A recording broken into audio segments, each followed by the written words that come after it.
жаңғыру деп міне осыны айтуға болады. Ағаштың бәрін егіп бітсек, келесі жылы бір жылдан кейін деп айтсақ болады, біз бұның гүлдеген кезін көреміз деп ойлаймын.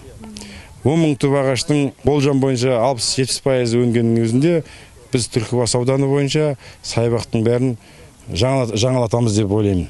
Елбасымыздың рухани жаңғыру деген бағдарламасы бар. Елге, туған жерге қызмет деген, тағзым дегендей, біз сол облыс мәслихат депутаттары бірлесіп, осындай жұмыс іс-шараны бастаған күніміз бар.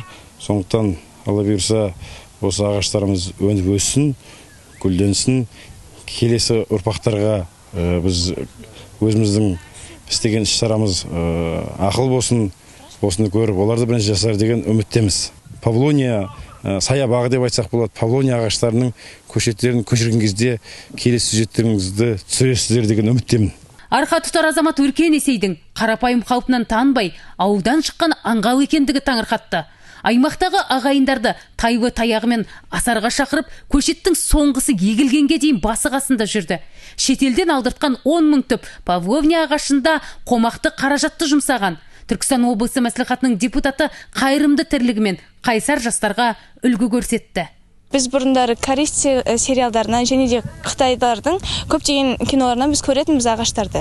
Соларға тамсанып отыратынбыз. Енді ол ағаш біздің ауылымызда да болатын кез келді. Біз осы аудандағы ең көрікті бір ауылдардың біріміз. Өйткені бұл жерде Өркен ағамыз көптеген бізге стадион ашып берді, клубымызды жөндетіп берді, және де Қыз әулие деген жеріміз бар, және сол жерде көркетіп берген сол ағамыз болып есептелінеді.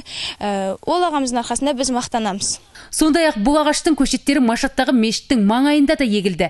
Иә, ағаш отырғызу бір жағынан сүннет болса, екінші жағынан қоршаған ортаға, ертеңгі ұрпағыңа пайдасы зор. Сауабы мол іске елді мекендегі ағайын жұмыла кірісіп, жүкті жеңілдетті. Ендеше шаруасы келіскен ағайынның еңбегі рәтті болсын. Бағлан Байкөбекқызы, Ақжол Рахманқұлов, Айғақ қоғамдық телеарнасы.